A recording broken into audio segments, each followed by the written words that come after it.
My name's Nathan. I know probably most of you won't know who I am. So I'm a bloke, lives in Essex.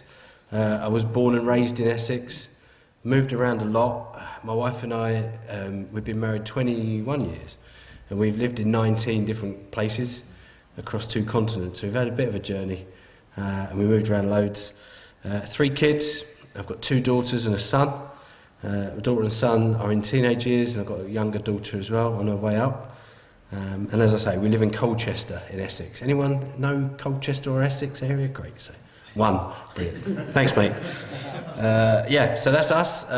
My sort of background, I was a builder, went to uni and stuff like that, studied in graphic design, but was a bit despondent, I guess, with life coming out of uni.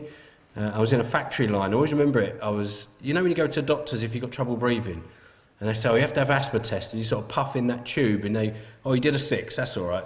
I was the bloke who was putting the metal rods in those tubes on a conveyor belt. And I remember thinking, this is it, this is the end. And a mate of mine rang up, and he said, look, do you want to come and work with me for 2 weeks? He was a builder called Jim, and I actually saw him last Friday. And I said, yeah, get me out of here. And he picked me up, and I was fitting windows for what was about 6 years in the end. So I've worked with this guy for a long time, and that was my kind of background, and we did a load of building projects together. And then some stuff in my heart was really changing, and I'll share a little bit of my journey and what we've been up to. Long story short, I work for CVM, Christian Vision for Men. So I've been doing that for 8 years as CEO. Took over from Carl Beach. Some of you might know Beachy, Carl Beach. Got to know Carl at a wedding. We worked out we both love motorbikes, so we went biking in France around sort of lots of war memorials, and just hit it off as mates, and then ended up working for him and then with him now, which is great. So that's what I do. I wanted to follow the brief tonight. So I was given the brief of looking back and praying forward.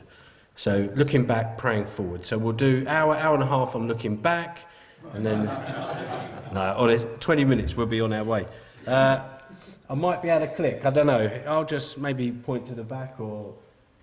so I was going to do a top 10, but Rob did such a good job with his top 10s, I'm not going to bother. Do you want another one, a quick one?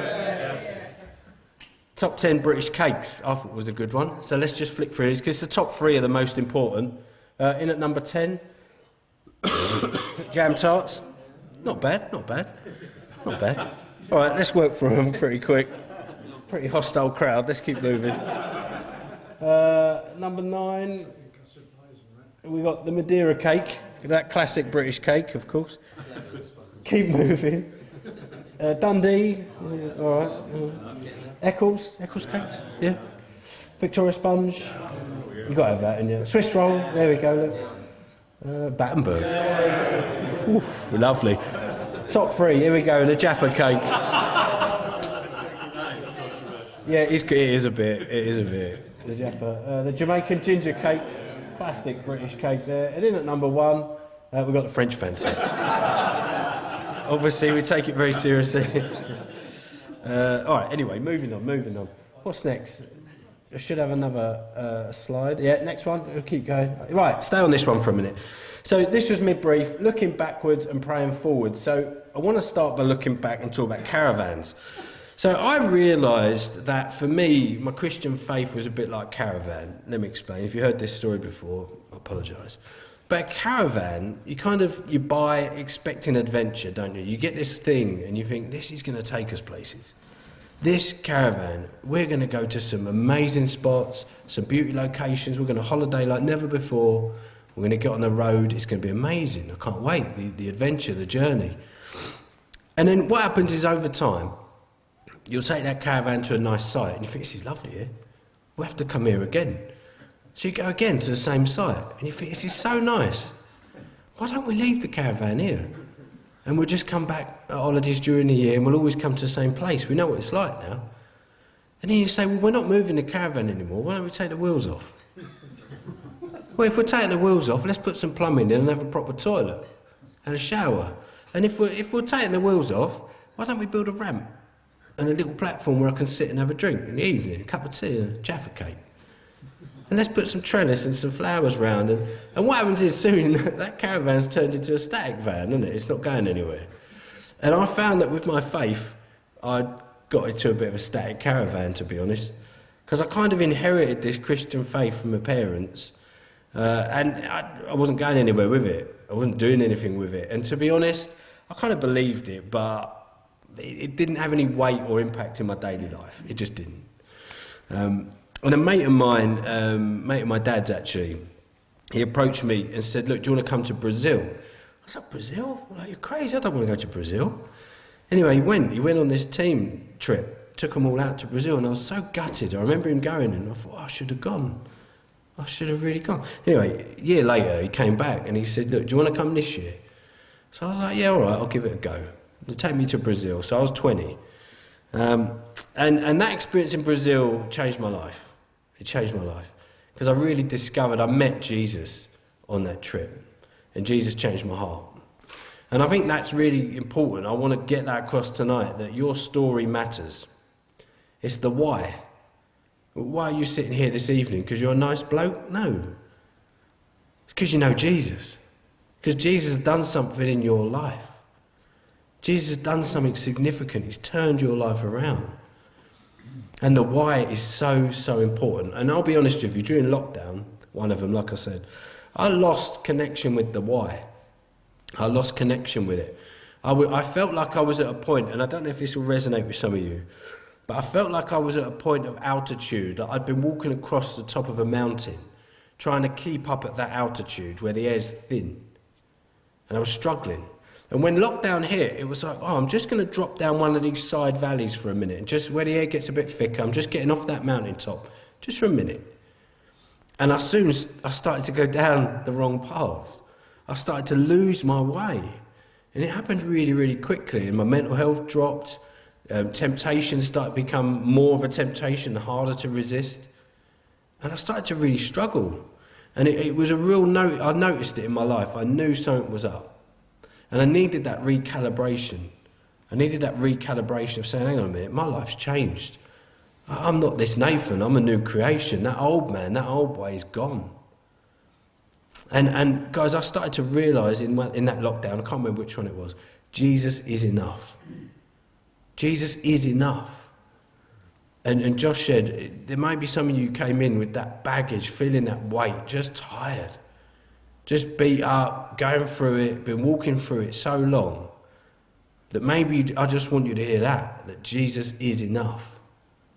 Whatever it is that's on you, on your back, what you're walking through, Jesus is enough. And there'll be opportunity at the end, just in our tables, to break out. And if there's stuff in your heart, you say, guys, in this group, I'm struggling, and I need to know Jesus is enough. And we'll pray.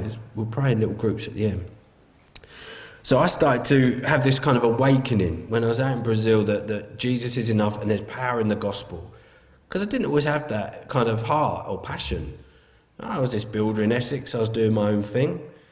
You know, I wasn't really calibrated or looking to God. I had a faith, but didn't have an acknowledgement that Jesus was in my heart and in my life. I wasn't walking with him.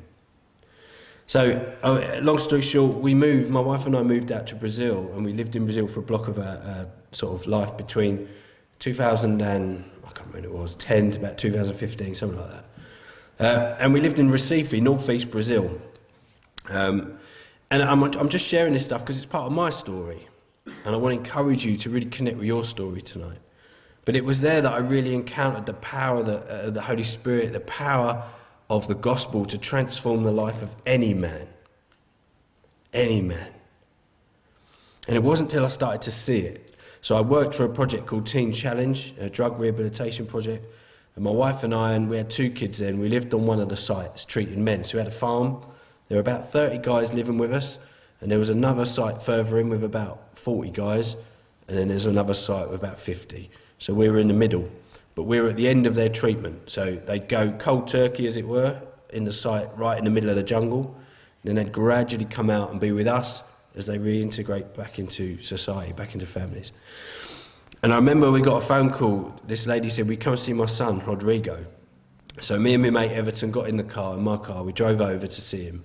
Went in, and And we went into this tiny little room. It was a favela, it was a slum community, but it wasn't right at the very bottom of the social structure. They were doing okay as far as they could in a slum community, but it was rough. We went in, there was this dirty black room, like really, really dark, couldn't see. There was a little light coming through the hole in the wall at the bottom. And I saw this lad laying on a mattress. All he had in there was a mattress. And she said, there's my son. And he was chained, so he was chained around his ankles, and it went through the wall, where that hole was, and round a pole outside. And she said, if I undo the chain, he smashes out. He's crazy, I can't contain him. She said, and he had a brother who went the same, and the drug dealers killed him. She said, I can't lose another son. So I remember that moment. I stood there looking at him, and I had a little camera, and I took a picture. And I just stood there, and I said to my mate Everton, I said, let's go. I said, we can't help. And I remember him looking at me as if to say, you know nothing, mate. You know nothing about the Jesus I follow. And I was like, wow. And he took his chains off, put him in the back of my car, and we drove him to the project. I was speechless. I was like, mate, there's nothing we can do. And much to my, not shame, because I've learned from it, but I saw Rodrigo go on a journey of recovery. I saw him rediscover his life. He was a talented guitarist, like classical guitarist, like crazy gifts. I saw him make a genuine commitment to follow Jesus and get engaged and leave the project a totally different bloke. And I put a tombstone over the life of a living bloke. I wrote him off. And if I'm honest, I've done that to loads of things, loads of blokes around me, my own family even at times. I think there's no way. I won't even bother, there's no way. Jesus is enough. He can break through. There's areas in my own life that I'd say there was no way this will ever change. This is it. It's always going to be like this. And if you're there, I want to say to you, Jesus is enough. The power of the gospel can change it. And I've seen it happen. And it wasn't until I started to see it that I really started to believe it. And I guess what I wanted to share with you here is that knowing your story, knowing the why, knowing that Jesus has transformed your life, that's the reason we have hope. That's the reason we get through those lockdowns. That's the reason we keep pushing forward. We're doing the right things. We're pursuing holiness. And you might be like, mate, I'm nowhere near any of that. That's fine. That's the journey. That's why this is so important, coming together as blokes. Because I think it's in these pockets of getting together, of these personal relationships, where you share this stuff. A mate of mine rang me up the other day. I won't say his name because the situation's really delicate. But his dad, who's been staying with him, this mate of mine's got 8 young kids. And they found stuff that's compromised the dad, right, who's staying there, granddad. It's terrible. And they've kicked him out. And this mate of mine rang me up. He said, I'm heartbroken. I've lost my dad. The kids have lost their granddad. And the shame and embarrassment on the family is terrible. I said, who are you talking to, mate? Who are you going to? He said, no one. He said, this is it, me talking to you. And that's so common for us blokes. We don't go to anyone. We just hang on to stuff. We just bottle it up. And what we do is we go to our metaphorical sheds. And there's a toolkit in that shed. And 9 times out of 10, that toolkit will fix your problems. You go there, whatever your shed looks like, and you go and sort your problems out. The issue is when you go there and there isn't a tool to sort that problem out. Then where'd you go? Most blokes go to the doctors once, and that's it, for help, that's it. Just go the once. If he can't help me, I'm not going again. And like my mate, who can't, I won't say his name, but he wasn't going to anyone. And so many blokes, so many of my mates have discovered during lockdown it's a lot easier just to self-medicate. Keep moving on. Start drinking, then the drinking becomes every night, and then it just takes the edge off. And then it becomes a pattern that they can't shake. And this is just being real. This is just stuff that blokes are dealing with. Whether it's porn, whether it's stuff at home, whether it's stuff with the kids or work, or it's just a melting pot of stuff. And we're wading through it, we're navigating through it, and we're trying to keep our hearts on fire for Jesus. We're trying to keep our hearts passionate about the kingdom purposes that he holds for us. And I think one of the missing ingredients is getting together as blokes and just saying, look, this is where I'm at. I'm part of a men's group. I'm part of 2 men's groups. My church one died. During lockdown, they just died. Stopped ringing each other, stopped hanging out, and that was it. It just went off the boil and gone. And I'm part of another group. And it's a little bit like Fight Club. There's only 7 of us. It's an exclusive little group. We meet twice a month, round a fire, like the others. We cook together, but there is absolute brutal honesty. And I was writing a blog about this. I know Rob's seen it. It's a place where it's as raw as you could ever possibly imagine. Let me ask you a question. Where do you go with the real you? Now, I'm not talking about the you that walked in. Evening, you all right, mate? Yeah, doing well, thank you. How's things at home? Yeah, lovely. Cup of tea, crisp, quiz, lovely. Not that bloke. The real you. That we won't even touch on tonight because he's so in there. And I know because I'm the same. The real Nathan sits loads of layers behind. Where do you go with that real you? Where you go, guys, listen, this is it. Bleh. This is the real me. This is what's happening right now in my life. Bleh. What do you think of it? Guys, I've had that experience. I've been in the group for about 5 years.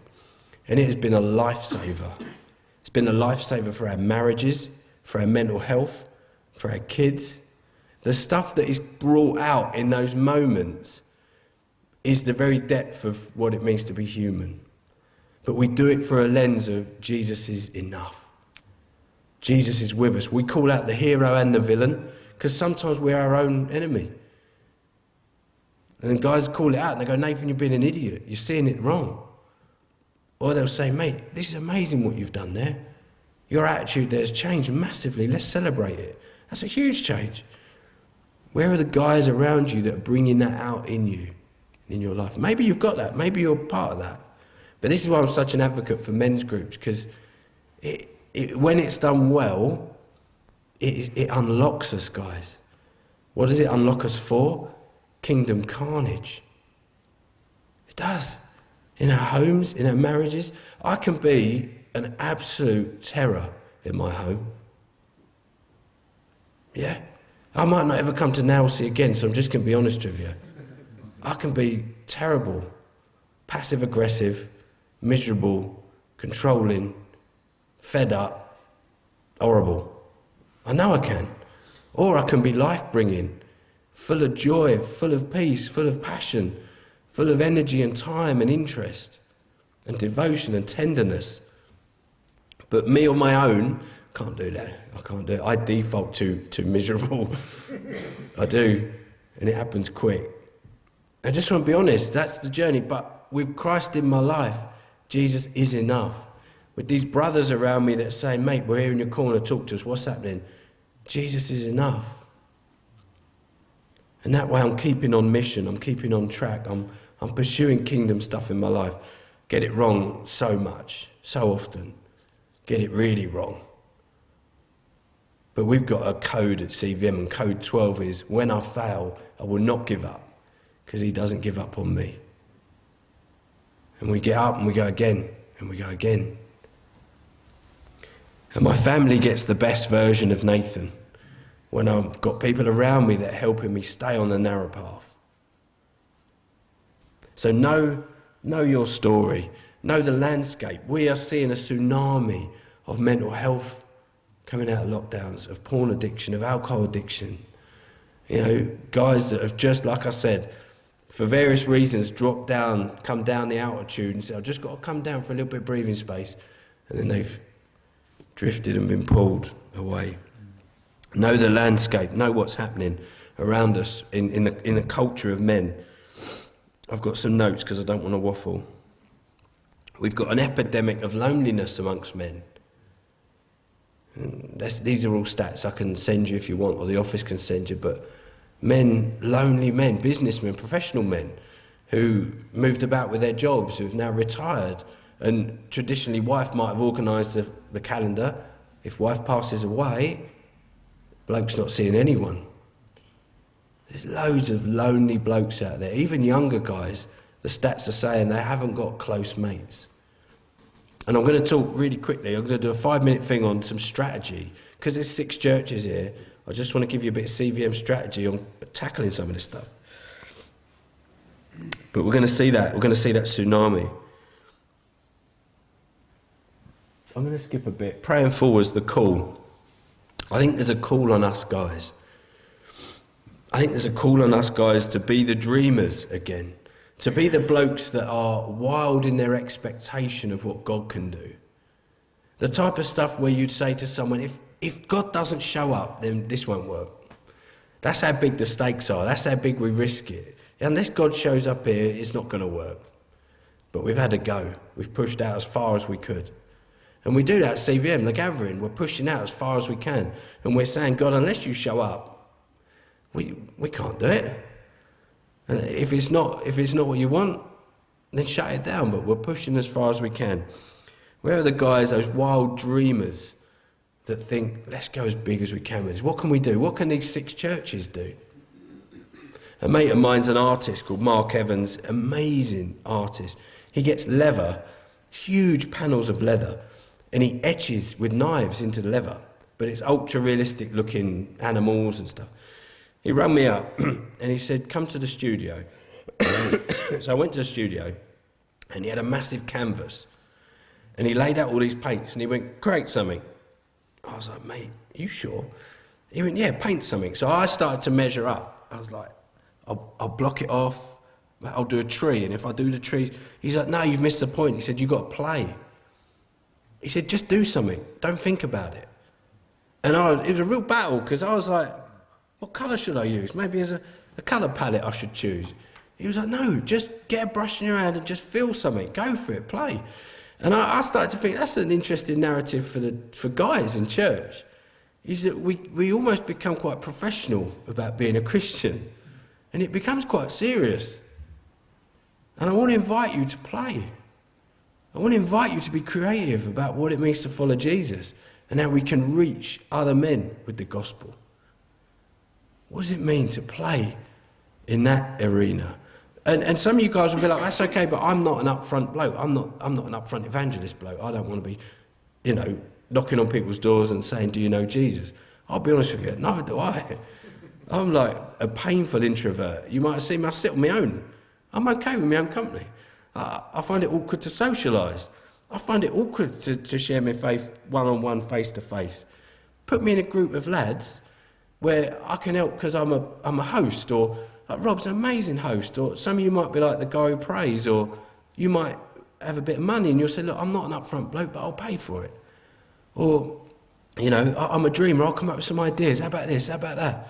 Or I'm a guy with the contacts, you need a garage, you need this, let's find a venue to do something, I'm the guy. Do you see what I mean? It's a bigger pool to choose from, and then when you're working together as blokes, you can lean on each other and our gifts and experiences. So it's finding those guys and teasing it out. Let's go for the next slide. Let's charge through these. I just put this out. Some of your friends and your mates or your family or the blokes around you, if you say, talk about Jesus, or you put Jesus anything on your Facebook, or I think they're thinking like this. I think that's the picture they get. That's a Google search, Jesus. Right? Now that does not carry any of the weight or relationship of Jesus that I know. The Jesus who's walked with me through some of the darkest, grainiest, most miserable, gnarly moments in my life where I wanted to kill myself and be done with it. Like, they don't capture that Jesus. There's an artist called Lee Jeffries. Let's have a look at the next picture. He photographs people that are on the fringe of society, prostitutes, down and outs, people that are shunned, people that no one wants to go near. Lee Jeffries, if you want to Google him. And I've taken you to another extreme here, but there's a balance somewhere in the middle where we say, look, this idea that you might have of this postcard Jesus, let me tell you what he looks like in my life, how he's journeyed with me. You could chat that over with your men's group. What does Jesus look like in your life? What does it look like to follow this Jesus, this man who knows what it's like to live the life we're living? Let's go through some stuff. Just really quickly, I want to just cover some strategy because, we've got a load of churches here and you might be thinking, well, that's great. What do we do? Let me fire you through this strategy really, really quickly. We'll go through the slides, mate, and I'll quickly do it. So we've discovered that men think church is irrelevant, only for wimps and for women. Next slide, please. 50% of men feel comfortable in a ladies' underwear shop. Only 33% of men feel comfortable in church. We can do a whole talk on that, church culture and why blokes won't come into church, like unsaved blokes, that is. You might get them at Christmas or a funeral, but they're all down the pub. Next slide. 60% of regular attendees are middle class, only 38% are working class. Interesting. One of the things we always try and do, so when we go to church, say, let's look at your prayer bulletin, because often the prayer bulletin gives you an idea of who the church is reaching, or the website nowadays, isn't it? But it's normally caring professions, teachers, nurses, doctors. They seem a bit more kingdom because they're caring. Praying for the elderly, praying for the sick, praying for the children. But we don't tend to pray for Derek, who drives number 42 bus through the high street, or Colin the builder, or Brian the plumber. Do you know what I mean? We're missing out these guys, and so being tuned in to the average working class fella does change the culture a little bit. Next slide. Men between 40 and 55 are stopping attending church. These are pre-COVID numbers, when there are no longer children dependent at home. Interesting stat. Obviously, I said we've dropped about 35% of attenders across the UK church since COVID. But this stat, I think, is still true because guys between 40 and 55, when their grown-up kids, 16, 17, start saying, oh, church is great, but we've got footy on a Sunday now, and we do this, and we'd rather not go along anymore. What we're seeing is dads were dropping out as well. Dads were taking that moment to say, you know what, I'm out. And that was happening. So we are losing these guys as well. Next slide. Unpartnered men, especially the working class, are the least likely to attend a place of worship and attend least frequently. Unpartnered men. So I co-chair a charity called Engage, just another thing that we're trying to do, because there are 2 million women in the UK that are looking for a Christian man, Christian partner, and they're not there. Those guys just aren't there. And it has huge impacts for families and wider. So we're very aware of this stat, but trying to do some stuff about it. Next slide. We talked about friendlessness, so I won't bore you too much with that stuff. Let's keep going, mate. Thank you. Obviously, a serious one. Most common cause of death for men under 50. We've talked about loneliness and the impacts of that, and the places where men go to on their own without asking for help, and perhaps only one time going to the doctor for help. Next slide. So we did a bit of a survey from experience that it takes 5 years for a guy to come to Christ. He has to hear the gospel 30 times. 80% brought by a friend, and 95% of men are tongue-tied. I gave this stat out not too long ago, and a bloke interrupts me, oh, mate, that's exactly right. Oh, it's 5 years it took me, and I must have heard of God. So it's like a real thing. But that's what we've discovered. If you want to be about reaching blokes with the gospel, it's long-term. And it's genuine friendships. Don't see blokes as projects. See blokes as mates, as friends. Because we need those mates. We're a bit short on them, some of us. Next slide. So we've got a really easy strategy to give you, and it works. We've been doing it 30 years. We've seen loads of blokes come to faith through this, and it works, but it's long-term. Okay. Make some mates. Basically, tell them about Jesus. Tell them loads more. See them become Christians. I'm just going to fire through it in 2 minutes, just as a bit of an introduction to it. Okay. So make some mates. Essentially, you can flick through this, mate, while I'm talking. These are silly ideas, but just some ideas to get things going. Again, you'd need to tailor these for your own experience, your own place. I think that's the last one. We'll go to level 2. Yeah. So at level 1, we would say, little or no Christian input, just make some friends. And it might be that as a men's group, you say, right, for a year, we're just going to do some fun stuff. And we're going to invite mates along. We're going to invite blokes along. We're going to go out and let them know it's happening. And we're just going to say, look, we've got a programme for the year. We'd love you to come along. These are the list of events we're going to be doing. And like I say, there's no, don't get your Bible out. It feels a bit countercultural, but it's just about making friendships and making that contact I think I was talking to Josh about who let the dads out. There's loads of schemes out there and ideas and creative ways to reach these blokes. And there's probably a load of women that come to church or part of this church whose fellas aren't coming, but there's already a contact point with the missus. So there is touch points. There are ways of getting, these guys to come out.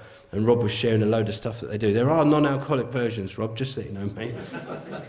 Not sure about that. But yeah, so level 1, make some mates. Just get busy making some non-Christian mates.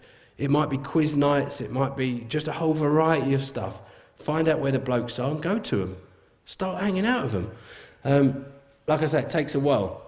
When I moved to the Peak District, I said to the local vicar, where are the fellas? He went, they're all at the pub. And I said, right, I'm going to go and play darts. 2 years I was down there playing darts every Tuesday. And those boys can drink. I mean, they were proper mining community. There was no way I was up to that. But I was just playing darts with them. 2 years every Tuesday. And then, after a lot of ridicule, like when I was throwing darts, they'd be like, is he praying a baby Jesus for this one? And they really did give me a tough time. But they started to open up. Asked me about my faith. One bloke got me to go and pray in his house because it was haunted, and honestly, I started to get away with these guys, but it took 2 years of just playing darts. Lots of groups get stuck at level 1 because they just become a social group, just hanging out.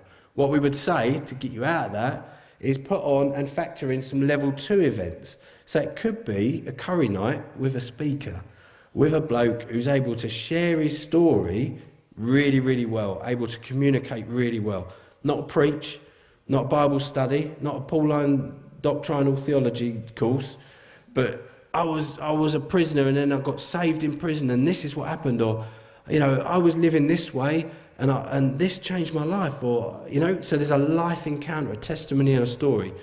No altar call at the end, nothing too heavy or weird, and then just follow up with the guys. What did you think of that story? Any good? What did Let the questions surface gradually. It sounds simple, but it works. So we see groups punctuate the year with about 3 of these sort of events. So they're doing the level 1s, ticking along, hanging out, WhatsApps, fire pit, mates, being real, brutal honesty. But then 3 or 4 during the year, let's have a pea and chip supper or whatever, pizza night, or and invite a speaker in. It could be a guy locally. You ain't got to go far. But that's the idea. Loads of ideas around that. Let the questions surface naturally and organically. Just be available, be praying, be checking in. So often the guys kind of get left. Pursue them, text them, be that bloke. Put a date in your diary every Tuesday at 4. Right, I'm texting Dave, and do it. Keep checking in, keep going after these guys. How you doing? What's happening? And remember stuff. If stuff comes out, follow it up. How was that job interview? How was your wife's operation? We've been praying for you. The lads have been praying for you. How's it going? Just bring it in. And what we found is these guys start to open up and say, mate, you know what? I've been in this group 2.5, 3 years. You guys have been journeying with me. I've got questions. I've got some issues I want to know. I need answers. Alpha course, Christianity Explored. We've got code talks we've just released. There's loads of courses that you can do. Again, be flexible with them. I remember putting on an alpha course in a council estate. And I put the video in, and this woman went, turn that off, I don't want that bloke talking to me. Like, who's that posh bloke talking to me? It was Nicky Gumbel doing I don't want him talking to me, you do it, you tell me what he says. So I had to watch every video in advance and then present it. It took us about a year, but it didn't matter. Be flexible with it. So at level 3, find that flexibility with it. And then again, level 4, you see these guys make commitments, and that can happen at a variety of events, moments, stages. You might be out on a mountain bike ride and the bloke will turn around and go, you know what, I want to talk to Jesus about this. Right, let's stop riding, let's pray. Or it might be at a gathering, or it might be at an event that you guys all put on collectively. And then working with these guys to get them integrated into church. Now that might not be church as we know it. That might be church just hanging out with you. And you say, well look, I know you don't want to go to church, so let's just start meeting together. Let's take communion together. Now, theologically, you might not be okay with that. I don't want to argue theologically, but these are just ideas of creating those steps to get guys saved, get those guys introduced to the gospel, and on a journey of evangelistic discipleship, multiplication. training those guys up, sharpening those guys up, journeying with them to encourage them to reach their mates. So that's the cycle CVM are on. I don't know, there might be a few more slides. Oh, there's the timings, yeah, great. And then introducing CVM. I've waffled enough, I'm going to stop because it's plenty of time. I can't listen that long, but if you want to know more, go to cvm.org.uk.